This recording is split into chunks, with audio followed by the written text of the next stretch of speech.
A warm welcome to all my dear children. बच्चों, हमने अपना लास्ट वीडियो जो इकोनॉमिक्स में बनाया था उसमें हमने समझा था कि डिमांड क्या होता है और डिमांड शेड्यूल क्या होता है, डिमांड कर्व क्या होता है और डिमांड के डिटर्मिनेंट्स क्या होते हैं, यानी कि फैक्टर्स अफेक्टिंग डिमांड क्या होता है। और हमारा आज का वीडियो है हमारे next half portion of the chapter में, जो कि है लॉ ऑफ डिमांड, और इसके बाद हम पढ़ेंगे change in the quantity demanded और चेंज इन द डिमांड में डिफरेंस। चलिए आइए करते हैं शुरुआत हमारे इस वीडियो की। तो क्या है हमारा law of demand? Law of demand states that other things remaining constant. ये लिखना बहुत ज्यादा जरूरी है, बहुत ही इंपॉर्टेंट पॉइंट है ये आपके लॉ का, ठीक है। Other things remaining constant. अब आप जानते हो कि डिमांड को बहुत सारे फैक्टर्स अफेक्ट करते हैं। हमने हमारे प्रीवियस वीडियो में ये सीखा था, जैसे कि prices of the related good, income of the consumer, population size या डिस्ट्रीब्यूशन ऑफ द इनकम, या prices of the related goods हो गए हैं, और साइज, कंज्यूमर एक्सपेक्टेशंस। तो ये सारे जो हमारे फैक्टर्स हैं वो डिमांड को अफेक्ट करते हैं। लेकिन जब हम बात करते हैं लॉ ऑफ डिमांड की, तो हम इन सारे फैक्टर्स को कर देते हैं कांस्टेंट। कांस्टेंट करने का मतलब है कि जब हम स्टडी कर रहे हैं तो ये सारे फैक्टर्स चेंज नहीं हो रहे हैं, ठीक है। Prices of the related goods भी कांस्टेंट है, चेंज नहीं हो रहा है। Expectation of the consumer change नहीं हो रहा है। तो ये सब चीजें हैं कांस्टेंट, ठीक है। और जब कांस्टेंट है तो चेंज क्या हो रहा है? चेंज हो रहा है, there is an inverse relationship between quantity demanded and own prices of the commodity। यानी कि अगर हम बात कर रहे हैं राइस की, तो राइस के पर्टिकुलरली राइस के प्राइस जब बढ़ रहे हैं तो डिमांड पर वो क्या इफेक्ट डाल रहा है? डिमांड पर इफेक्ट डाल रहा है कि डिमांड डिक्रीज हो रही है। Prices are rising and demand is decreasing. This is called as inverse relation, ठीक है। P is inversely proportional to demand और demand is inversely proportional to P, ठीक है। जहां पर प्राइसेस आपके बढ़ रहे हैं तो डिमांड कम हो रही है। लास्ट टाइम हमने देखा था कि जो slope of the demand curve है ये कैसे अराइव हो रहा है? Delta P upon delta Q करके, ठीक है। और इसके आगे हमने नेगेटिव का साइन लगाया था क्योंकि इनवर्स रिलेशन होता है, ठीक है। तो लॉ ऑफ डिमांड क्या कहता है? Other things remaining constant, demand of a commodity decreases with increase in the prices and vice versa. There exist a inverse relationship between quantity demanded and prices of the commodity, own prices of the commodity. अब हम इसी law को एक schedule के through explain करते हैं। Schedule क्या था? Tabular representation of price and demand relation, ठीक है। तो ये रहा हमारा टैबुलर रिप्रेजेंटेशन, जहां पर प्राइस 1098, यानी कि जब प्राइस डिक्रीज हो रहा है तो आप देखिए डिमांड कॉन्टिन्यूअसली इंक्रीज हो रहा है, ठीक है। और जब हमने सी को कर्व में कन्वर्ट किया तो हमको एक डाउनवर्ड स्लोपिंग कर्व मिल गया, जो ये सजेस्ट करता है कि जब प्राइस बढ़ते हैं तो डिमांड कम हो जाता है, जब प्राइस घटते हैं तो डिमांड बढ़ जाता है, ठीक है। तो डाउनवर्ड स्लोपिंग जब कर्व होता है तो इनवर्स रिलेशन होता है, और अपवर्ड स्लोपिंग कोई भी कर्व होता है तो पॉजिटिव रिलेशन होता है, डायरेक्ट रिलेशन होता है, इनवर्स नहीं होता, डायरेक्ट होता है। तो जब हम सप्लाई पढ़ेंगे तब हम इसे देखेंगे कि डायरेक्ट रिलेशन कैसे अपवर्ड स्लोपिंग कर्व बनता है, ठीक है। अब आ जाते हैं अजम्पशन पर, ठीक है। आपने यहां लिखा है अदर थिंग्स रिमेनिंग कांस्टेंट, तो वो कौन कौन सी चीजें हैं जिसको आप कांस्टेंट रख रहे हो? और वो कुछ नहीं बल्कि आपके फैक्टर्स ऑफ द डिमांड है, other factors of the demand. चलिए आइए देख लेते हैं अजम्पशन में। Income of the consumer, taste and preferences of the consumer, prices of the related goods. आप रिलेटेड गुड्स में दो गुड्स आपने पढ़े थे, कॉम्प्लीमेंट्री गुड्स और सब्स्टिट्यूशन गुड्स, राइट। तो सब्स्टिट्यूट गुड्स, तो आपके prices of the related goods भी कांस्टेंट है। और कंज्यूमर एक्सपेक्टेशन, यानी कि कंज्यूमर फ्यूचर में भी कोई खास एबनॉर्मल एक्सपेक्टेशन नहीं कर रहा है, ठीक है।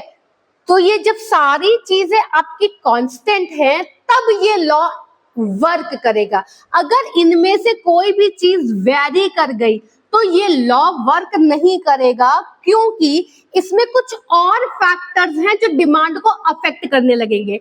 तब सिर्फ प्राइस एक फैक्टर नहीं होगा, और फैक्टर्स होंगे जो डिमांड को अफेक्ट कर रहे होंगे। ठीक है, तो assumption ऑफ द लॉ है कि income of the consumer, expectation of the consumer, taste and preferences of the consumer and prices of the related goods are constant. They are not changing.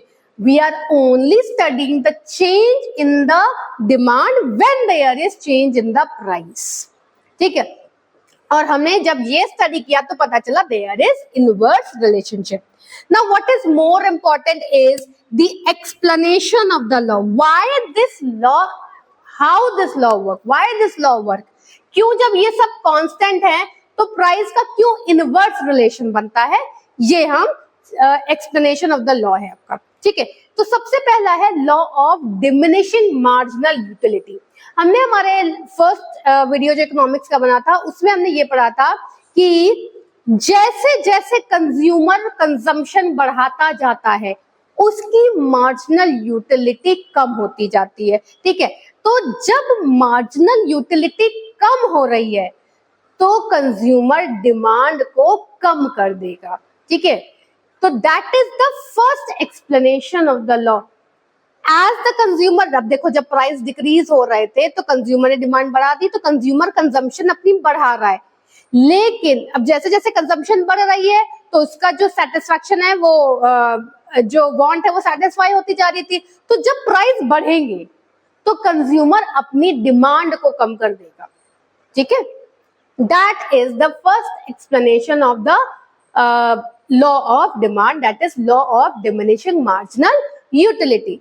Next is income effect. जब हम income effect की बात कर रहे हैं तो हम बात कर रहे हैं हमारे रियल इनकम की।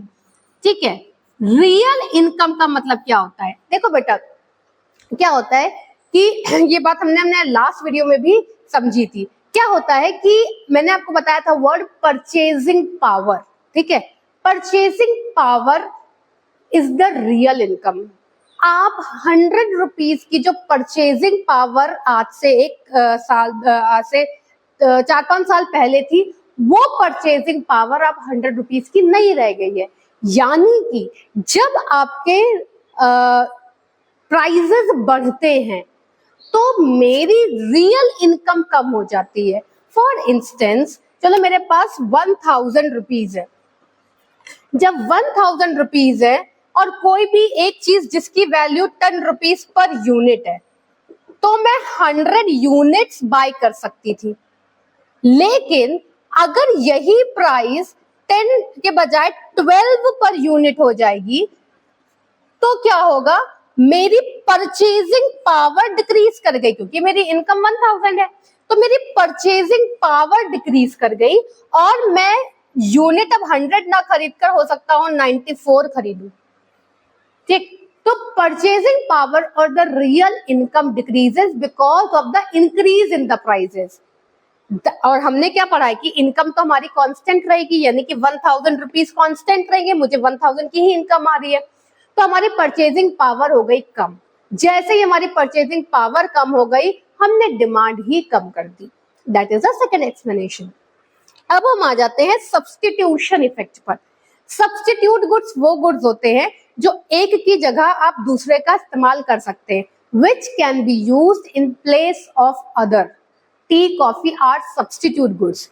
अगर टी की प्राइसेस बढ़ रही हैं और टी आपको महंगा लग रहा है तो आप क्या करेंगे, आप कॉफी पर स्विच कर जाएंगे। अगर आपके पास किसी गुड्स का सब्स्टिट्यूट अवेलेबल है तो आप उस पर स्विच कर जाएंगे। अभी मैं आपको एक कॉमन सा एग्जांपल बता रही हूँ जो इस वक्त चल रहा है। अब आप देख रहे हो इलेक्ट्रिसिटी के प्राइसेस बढ़ रहे हैं। ठीक है, तो लोग क्या कर रहे हैं, अब आपने देखा होगा कि लोग ज्यादा से ज्यादा सोलर पैनल्स लगवा रहे हैं। ठीक, क्यों सोलर पैनल्स लगवा रहे हैं, क्योंकि जैसे प्राइसेस बढ़ रहे हैं तो मेरे लिए बिजली महंगी हो रही है। मैं अगर सोलर पैनल लगवा लूंगी, वन टाइम इन्वेस्टमेंट है, मैं सोलर पैनल लगवा लूंगी तो क्या होएगा कि ये जो मुझे प्राइस पे करना पड़ रहा है वो कम हो जाएगा। ठीक, तो क्या हो रहा है, लोग स्विच कर जा रहे हैं, सब्स्टिट्यूट चीज ढूंढकर वो वहां पर स्विच कर जा रहे हैं। तो धीरे धीरे धीरे धीरे क्या होएगा कि जो इलेक्ट्रिसिटी की कंजम्पशन है वो कम हो जाएगी, डिमांड उसकी कम हो जाएगी। क्यों? क्योंकि लोग अपना सोलर पैनल खुद लगवा रहे हैं ना। This is called as substitution effect. अगर आपके पास कोई सब्स्टिट्यूट अवेलेबल है तो आप डिमांड को स्विच कर देते हैं, इस गुड्स से डिमांड दूसरी जगह स्विच कर जाती है। इसके लिए जब प्राइसेस बढ़ रहे हैं, मैंने इस प्रोडक्ट की टी की डिमांड को की कम और मैं स्विच कर गई कॉफी पर, ठीक है, तो पर्टिकुलरली टी की डिमांड कम हो जाएगी, कॉफी की डिमांड बढ़ेगी वो अलग है, लेकिन पर्टिकुलरली टी की डिमांड उस वक्त कम हो जाएगी। और हम किसका डिमांड और प्राइस पढ़ रहे हैं? उस एक कमोडिटी दैट इज टी का, ठीक। नेक्स्ट है size of the consumer group. अच्छा, कंज्यूमर ग्रुप क्या होता है? देखो, हम आपको इलेक्ट्रिसिटी की एग्जांपल देकर उसको फर्दर एक्सप्लेन करते हैं। अब आपने देखा होगा कि जब हमारे पास बिजली सस्ती होती है तो हम क्या करते हैं, हम हमारा जो कंज्यूमर ग्रुप है, मतलब कि बहुत सारे लोग उसको यूज करने लगते हैं। लेकिन जब बिजली महंगी होती है तो हम क्या करते हैं, हम वो कंज्यूमर ग्रुप वहां से निकल जाता है। क्यों? क्योंकि अब तो बिजली महंगी हो गई, अब क्या करेंगे यूज कर कर। तो जो कंज्यूमर ग्रुप का साइज होता है, मतलब कि this is a group and this group is formed by many consumers, ठीक है। तो जैसे ही प्राइस राइज किया, बहुत सारे कंज्यूमर ने इस ग्रुप को एग्जिट कर दिया, मतलब वो ये चीज अब नहीं खरीदेंगे। चलो, इलेक्ट्रिसिटी नहीं समझ पा रहे हो तो मैं तुमको एक कॉमन सा एग्जांपल बता रही हूँ। किसी भी ब्रांड का गुड ले लो, ठीक है, जब उस ब्रांड में सेल चल रही होती है तो बहुत सारे कंज्यूमर्स आ जाते हैं, क्योंकि उनके लिए प्राइस बहुत कम होती है, तो बहुत सारे कंज्यूमर्स ज्वाइन कर लेते हैं। लेकिन जैसे ही सेल ओवर होती है, प्राइसेस नॉर्मल पर चले जाते हैं या प्राइसेस बढ़ जाते हैं, तो बहुत सारे कंज्यूमर्स उस ग्रुप को छोड़ देते हैं, तो फिर से डिमांड डिक्रीज कर जाती है, ठीक है। इसको बोलते हैं size of the consumer group. इसी तरीके से आप ये भी यहाँ पर इसी वक्त ये भी समझ सकते हो कि अगर किसी कमोडिटी के मल्टीपल यूजेस हैं तो भी प्राइस बढ़ने से क्या होता है कि लोग जो लेस यूटिलिटी वाली चीजें होती है वहां पर यूज करना बंद कर देते हैं, तो भी डिमांड कम हो जाती है। फॉर एग्जाम्पल, इलेक्ट्रिसिटी पहले आप यूज कर रहे हैं फैन चलाने के लिए, कूलर चलाने के लिए, एसी चलाने के लिए, इंडक्शन चलाने के लिए, हीटर चलाने के लिए, सब चीज के लिए यूज कर रहे हैं। जैसे उसकी प्राइसेस बढ़ी, आपने क्या किया, आप पहले 2 कमरों में एसी चलता था, अपने कमरे का एसी बंद कर कर सब लोग एक ही कमरे में आकर बैठ गए, तो क्या हुआ कि आपने वहां पर डिमांड कम कर दी। आपने उसका जो मल्टीपल यूजेस उसका कर रहे थे, आपने इंडक्शन यूज करना बंद कर दिया। तो आपने क्या किया, जो आप उसके मल्टीपल यूजेस कर रहे थे, आपने उस नंबर ऑफ यूजेस को कम कर दिया, तो भी डिमांड कम हो जाती है, ठीक है। इसको बोलते हैं size of the consumer group and different uses. Multiple uses मतलब डिफरेंट यूजेस। तो ये था हमारा एक्सप्लेनेशन ऑफ द लॉ। ये लॉ वर्क क्यों करता है? पहला है law of diminishing marginal utility, क्योंकि जब प्राइसेस कम होते हैं, जो कंज्यूमर होती है वो डिमांड बढ़ा देती है। जब कंजम्पशन बढ़ता है तो मार्जिनल यूटिलिटी कम होने लगती है, और जब मार्जिनल यूटिलिटी कम होने लगती है तो लोग अपना डिमांड प्राइसेस बढ़ने पर कम कर देते हैं। फिर है इनकम इफेक्ट। इनकम इफेक्ट का मतलब हुआ कि जब हमारी इनकम कांस्टेंट है और प्राइस बढ़ रहे हैं तो हमारी परचेजिंग पावर, इसको बोलते हैं purchasing power, real income decrease कर जाती है, जिसकी वजह से हम डिमांड को कम कर देते हैं। तो आपका कीवर्ड होगा रियल इनकम या परचेजिंग पावर। फिर आ जाएगा सब्स्टिट्यूशन इफेक्ट। सब्स्टिट्यूशन इफेक्ट में क्या होता है, सब्स्टिट्यूट गुड्स वो गुड्स होते हैं जो हम एक की जगह दूसरे का इस्तेमाल करते हैं, एक की जगह दूसरे का इस्तेमाल करते हैं। तो जैसे ही प्राइसेस बढ़ती हैं, हम एक उस गुड्स के कंजम्पशन को कम कर स्विच कर जाते हैं दूसरे के सब्स्टिट्यूट गुड्स पर। इसकी वजह से कमोडिटी इन क्वेश्चन, उसके जो डिमांड है वो कम हो जाता है। Size of the consumer group, जैसे ही प्राइसेस बढ़े, जो कंज्यूमर का ग्रुप साइज था वो एग्जिट करने लगते हैं कंज्यूमर। तो जैसे ही कंज्यूमर एग्जिट करने लगे, ग्रुप छोटा हो गया, डिमांड कम हो गई, ठीक है। फिर डिफरेंट यूजेस, अगर किसी एक कमोडिटी के मल्टीपल यूजेस है तो जैसे ही प्राइस बढ़ेगा आप मल्टीपल यूजेस को श्रिंक कर देंगे, कम कर देंगे, ठीक है, उसकी यूसेज को कम कर देंगे, जो कम यूटिलिटी वाली चीजें थी उसको हटा देंगे, उस यूज को हटा देंगे, ठीक है, तो भी डिमांड हमारी कम हो जाती है। इसको बोलते हैं these all are the explanation of the law of demand। क्यों लॉ ऑफ डिमांड वर्क करता है, क्यों डाउनवर्ड स्लोपिंग होता है, क्यों इनवर्स रिलेशनशिप होता है। अब हम आ जाते हैं हमारे एक्सेप्शन पर। अब एक्सेप्शन का मतलब क्या होता है बेटा, आपने इनकम को भी कांस्टेंट रखा, टेस्ट प्रेफरेंस को भी कांस्टेंट रखा, prices of the related goods को भी कांस्टेंट रखा और कंज्यूमर की एक्सपेक्टेशन को भी कांस्टेंट रखा, ये सब कांस्टेंट थे। फिर भी जब प्राइजेस बढ़ा तो डिमांड बढ़ गए, क्यों, ऐसा क्या हो गया, इसको बोलते हैं एक्सेप्शन। और एक्सेप्शन क्या है, हमारे पास 3 एक्सेप्शन है। पहला एक्सेप्शन है आर्टिकल ऑफ सोशल डिस्टिंक्शन, या फिर इसको स्नॉब अपील भी बोलते हैं, snob appeal, article of social distinction या फिर स्नॉब अपील। और वेबलिन इफेक्ट, प्रोफेसर वेबलिन थे जिन्होंने ये बताया था। अब इसका मतलब क्या होता है, जैसे मान लो प्रेशियस जेम है या बहुत ही हाई वैल्यू कार है, ठीक है, तो ये जो प्रेशियस जेम जैसे कि डायमंड है या हाई वैल्यू कार्ड्स है, ये सब स्टेटस सिंबल होते हैं, ठीक है। तो जो रिच सोसाइटी होती है उनके लिए ये स्टेटस सिंबल है, यानी कि ये लोग तभी ये गुड्स खरीदेंगे जब ये महंगे होंगे।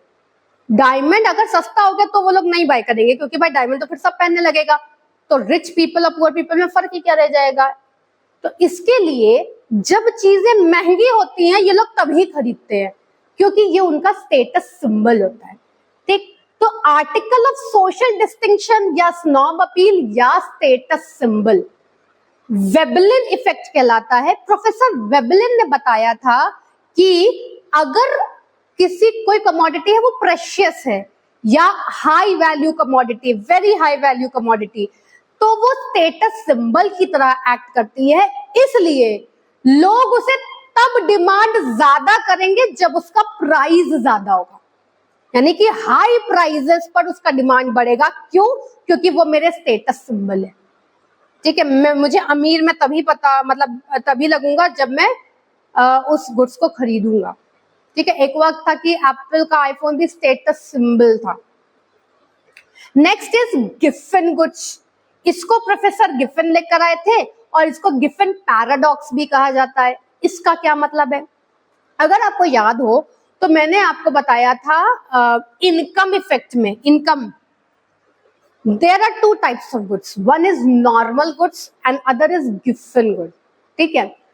तो गिफन पैराडॉक्स क्या होता है कि फॉर एग्जाम्पल जो आपके मोटे अनाज होते हैं, ठीक है, मिलेट्स जिसको आप बोलते हैं, तो ये जो मोटे अनाज होते हैं ये क्या होता है कि जब इनकी प्राइसेस कम होती है तो इनकी डिमांड भी कम हो जाती है, क्योंकि अगर आपके गिफन गुड्स के प्राइसेस कम हो रहे हैं, इंफीरियर गुड्स के प्राइसेस कम हो रहे हैं, तो कंज्यूमर की परचेजिंग पावर बढ़ रही है, और जैसे ही कंज्यूमर की परचेजिंग पावर बढ़ रही है वो सुपीरियर गुड में स्विच कर जाता है।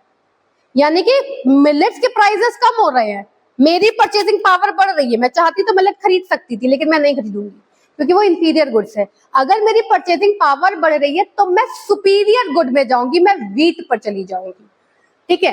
तो इसको बोलते हैं गिफन गुड्स या गिफन पैराडॉक्स, यानी कि प्राइसेस कम होने पर डिमांड कम हो जाती है। यहां बोलोगे प्राइसेस बढ़ने पर डिमांड बढ़ती, प्राइसेस कम होने पर डिमांड कम हो जाती है। क्यों, क्योंकि consumer shift to superior goods.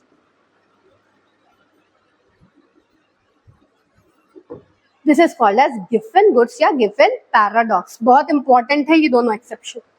And the last one is irrational judgement. कई बार देखिए आप या मैं, कोई भी कंज्यूमर हो, वो क्या करता है, वो क्वालिटी को प्राइस से रिलेट कर देता है। कहते हैं कि अरे यार इसकी कीमत ज्यादा है तो उसका मतलब इसकी क्वालिटी अच्छी होगी, चलो थोड़े ज्यादा पैसे देकर खरीद लेते हैं। इसको बोलते हैं इरैशनल जजमेंट। हमने क्वालिटी को प्राइस से एसोसिएट कर दिया और हमने बाकी चीजें नहीं देखी। ठीक है, हमने डिसीजन लिया तो हमने सारे फैक्टर्स को कंसिडर करके डिसीजन नहीं लिया, हमने सिर्फ एक ही दिमाग में डाल दिया कि अरे प्राइसेस ज्यादा हैं तो क्वालिटी अच्छी होगी, इसके लिए मैंने गुड्स खरीद लिए। Even at a higher prices I bought the goods. ठीक है, तो इसको बोलते हैं इरैशनल कंज्यूमर। जो रैशनल कंज्यूमर होता है वो सोच समझ कर फैसले करता है, लेकिन जो इरैशनल कंज्यूमर होता है वो बस उठाता है गुड्स और खरीद लेता है। प्राइस और क्वालिटी को रिलेट कर देता है कि अरे ज्यादा अच्छी क्वालिटी है इसीलिए प्राइस ज्यादा है, और वो गुड खरीद लेता है। इसको बोलते हैं इरैशनल कंज्यूमर। ठीक है, तो एक्सेप्शन में 3 है। पहला आर्टिकल ऑफ स्नॉब अपील, या फिर सोशल डिस्टिंक्शन, या फिर स्टेटस सिंबल। इसको बोलते हैं वेबलन इफेक्ट। दूसरा है गिफिन पैराडॉक्स, इंफीरियर गुड से रिलेटेड है और इसको बोलते हैं गिफिन, प्रोफेसर गिफिन ने दिया था। और लास्ट है आपका irrational judgment by the consumer, where they relate quality with the prices and they buy more at a high price. तो ये है हमारा कंप्लीट लॉ ऑफ डिमांड। अब हम पढ़ेंगे what is the difference between change in quantity demanded and change in demand. अब बच्चों हम बात करते हैं change in quantity demanded और चेंज इन डिमांड के डिफरेंस की। ठीक है, क्योंकि यहाँ पर वर्ड है क्वांटिटी डिमांडेड और यहाँ पर सिर्फ वर्ड है डिमांड। अभी तक आपने जब लॉ ऑफ डिमांड पढ़ा है या उसके पहले भी डिमांड पढ़ रहे थे, उसके पहले आपने डिमांड पढ़ा, उसके बाद फिर लॉ ऑफ डिमांड की पढ़ा, और जब आपने लॉ ऑफ डिमांड पढ़ा तो आपके पास जो वर्ड आया था वो क्वांटिटी डिमांडेड वर्ड आया था। ठीक है, तो जब क्या फर्क होता है चेंज इन क्वांटिटी डिमांडेड और चेंज इन डिमांड में? देखो ये एग्जैक्टली लॉ ऑफ डिमांड है। मतलब यहां चेंज इन प्राइस और चेंज इन क्वांटिटी डिमांडेड पढ़ रहे हैं और बाकी सब कांस्टेंट है, अदर फैक्टर्स कांस्टेंट। ठीक है, अदर फैक्टर्स में income of the consumer, prices of the related goods, expectation of the consumer, taste and preferences of the consumer, ये सब कांस्टेंट है। सिर्फ हम क्या पढ़ रहे हैं कि जो प्राइसेस, ओन प्राइसेस है, own prices of commodity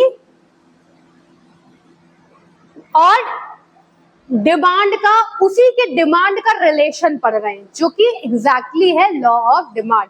law of demand में भी हम क्या पढ़ते थे? हम पढ़ते थे कि जो prices of the own commodity हैं उनका इफेक्ट क्या हो रहा है क्वांटिटी डिमांडेड पर। तो जब हम बात कर रहे हैं चेंज इन क्वांटिटी डिमांडेड की, what we are studying the effect of change in own prices of the commodity on the quantity demanded of that commodity, quantity demanded of that commodity। ठीक है, और हमको पता है कि ये एक इनवर्स रिलेशन है। हमने क्या किया, बाकी के फैक्टर्स को रख लिया कांस्टेंट। ठीक, जब हमने बाकी के फैक्टर्स को कांस्टेंट रखा है और हम सिर्फ क्या पढ़ रहे हैं, हम पढ़ रहे हैं प्राइस और क्वांटिटी डिमांडेड का रिलेशन। ठीक है, हमको पता है कि डिमांड का कर्व स्लोपिंग, डाउनवर्ड स्लोपिंग होगा, और हमको ये भी पता है कि अगर ये इक्विलिब्रियम प्राइस है तो जैसे ही प्राइस बढ़ेगा, P1 पहुंचा, जैसे ही प्राइस P1 पहुंचा, मेरी क्वांटिटी कम हो जाएगी Q1। ये प्राइस इंक्रीज हो रहा है, क्वांटिटी डिक्रीज हो रही है। ठीक है, अगर ये O है तो ये O1 हो गया। यहां पर क्या हो रहा है, कॉन्ट्रैक्शन ऑफ डिमांड।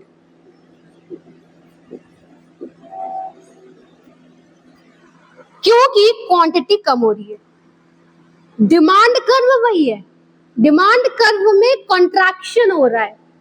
अब अगर यहां पर आप मान लो प्राइस डिक्रीज कर गया, P2 हो गया, तो क्या हो रहा है, क्वांटिटी एक्सपैंड कर जा रही है Q2 पर और नया इक्विलिब्रियम O2 आ गया। इसको आप बोलोगे expansion of demand, expansion of demand.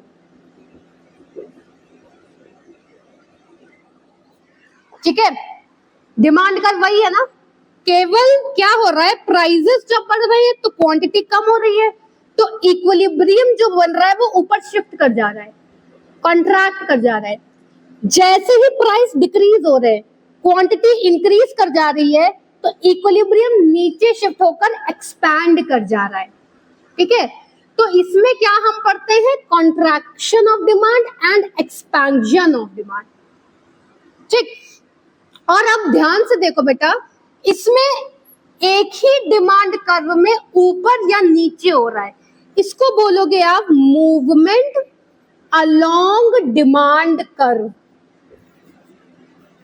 एक ही डिमांड कर्व में मूवमेंट हो रहा है, या तो ऊपर जा रहा है या तो नीचे आ रहा है। डिमांड कर्व वही का वही एक डिमांड कर्व है, या तो वो इक्विलिब्रियम ऊपर जा रहा है, कॉन्ट्रैक्ट कर रहा है, या तो इक्विलिब्रियम नीचे जाकर एक्सपैंड कर रहा है, मगर मूवमेंट जो हो रहा है अलोंग द डिमांड कर्व हो रहा है, एक ही डिमांड कर्व में ऊपर नीचे शिफ्ट कर रहे हैं। क्यों? क्योंकि आप सिर्फ और सिर्फ प्राइस को कंसिडर कर रहे हैं, आपने कोई और फैक्टर कंसिडर ही नहीं किया, सिर्फ प्राइस को कंसिडर किया कि प्राइस का क्या इफेक्ट है। तो प्राइस का इफेक्ट देखने के लिए आपको पता चल गया कि भाई या तो ऊपर जाएगा या तो नीचे जाएगा। ठीक, इसको हम बोलते हैं चेंज इन क्वांटिटी डिमांडेड। और जब भी चेंज इन क्वांटिटी डिमांडेड होता है तो there is movement along the demand curve, movement along the demand curve. ठीक है, movement along the demand curve and there is contraction, either contraction of demand, contraction का मतलब होता है प्राइस बढ़ा डिमांड कम हो गया, और there is expansion of demand, जहां पर प्राइस कम हुआ और डिमांड बढ़ गया। ठीक, इस केस में क्या होता है कि what we study change in own prices of the commodity and change in the quantity demanded of that commodity. केवल प्राइस का इफेक्ट हम डिमांड पर चेक करते हैं। ठीक है, इसको बोलते हैं चेंज इन क्वांटिटी डिमांडेड। जब हम सिर्फ एक ही फैक्टर को कंसिडर कर रहे हैं जो कि है price of the own prices of the commodity, और फिर हम स्टडी कर रहे हैं कि अगर प्राइस बढ़ रहा है तो क्या हो रहा है डिमांड, और अगर प्राइस कम हो रहा है तो क्या हो रहा है डिमांड। तो इसमें होता है कॉन्ट्रैक्शन एंड एक्सपेंशन। कॉन्ट्रैक्शन का मतलब होता है डिमांड का कम होना, तो डिमांड कब कम होती है, जब प्राइसेस बढ़ते हैं। एक्सपेंशन का मतलब होता है डिमांड का बढ़ना, और डिमांड कब बढ़ती है, जब प्राइसेस कम होते हैं।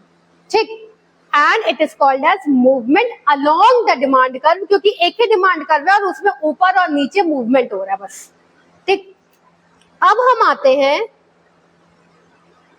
चेंज इन डिमांड पर। What do you mean by change in demand? यहां आपने पढ़ा ऑन प्राइसेस का इफेक्ट, यहां क्या पढ़ोगे, on prices of commodity is constant.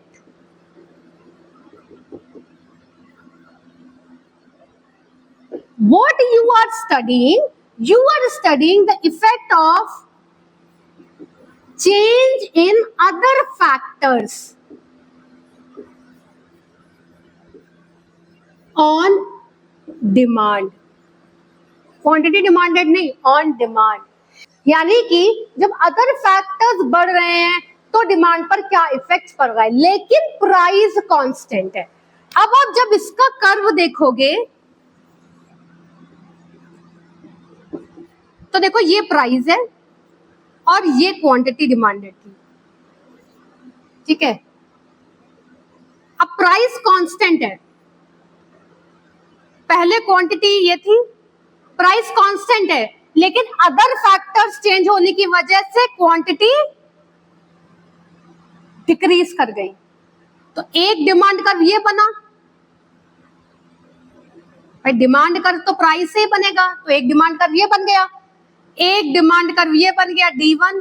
अब अगर अदर फैक्टर्स चेंज होने की वजह से क्वांटिटी बढ़ गई, Q2 हो गया, तो एक डिमांड ये कर्व ये बन गया D2। ठीक है, तो आप देखो यहाँ पर डिमांड कर्व आगे बढ़ रहा है, शिफ्ट हो रहा है, या पीछे जा रहा है। यहाँ एक ही डिमांड कर्व नहीं है, डिमांड कर्व शिफ्ट कर रहा है, या तो आगे बढ़ रहा है या तो पीछे जा रहा है। ठीक है, तो इसको बोलते हैं शिफ्ट इन डिमांड कर्व।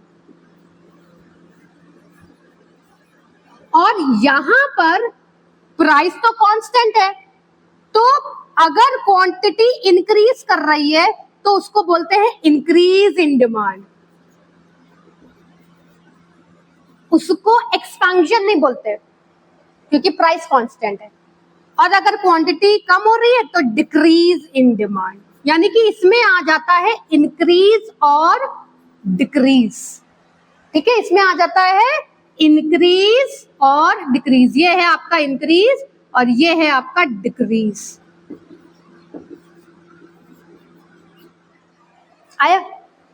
तो जब भी चेंज इन डिमांड होगा, प्राइस रहेगी, on price of the commodity रहेगी कांस्टेंट, हम क्या इफेक्ट पढ़ रहे हैं, change in other factors on demand, यानी कि prices of the related good, income of the consumer, expectation of the consumer, ये सब हम पढ़ रहे हैं। ठीक है, taste and preferences of the consumer, इनके चेंज होने की वजह से जब डिमांड बढ़ रहा है तो इंक्रीज, इनके चेंज होने की वजह से जब डिमांड कम हो रहा है तो डिक्रीज। तो all together demand curve shift कर जाता है, या तो राइटवर्ड शिफ्ट करेगा इंक्रीज करके, या लेफ्टवर्ड शिफ्ट करेगा डिक्रीज करके। ठीक, तो इसको बोलोगे आप इंक्रीज या डिक्रीज। ठीक, इसमें देखो ध्यान दो कि पूरा पूरा डिमांड कर्व चेंज हो रहा है। अच्छा, डिमांड कर्व तो फॉर्म होता है प्राइस और क्वांटिटी से ना, इसलिए पूरा पूरा डिमांड कर्व आपको नया बनाना पड़ रहा है जहां पर क्वांटिटी उस प्राइस को मीट कर रही है। ठीक है, तो ये था difference change in quantity demanded और चेंज इन डिमांड का। अब हम हमारे नेक्स्ट वीडियो में पढ़ेंगे इलास्टिसिटी ऑफ डिमांड, जो कि एक बहुत ही ज्यादा इंपॉर्टेंट चैप्टर है अगर आप एग्जाम पॉइंट ऑफ व्यू से पढ़ाई कर रहे हैं, तो बहुत ही ज्यादा इंपॉर्टेंट चैप्टर। अगर आपको मेरा ये वीडियो पसंद आया हो तो हमारे चैनल को लाइक और सब्सक्राइब करें।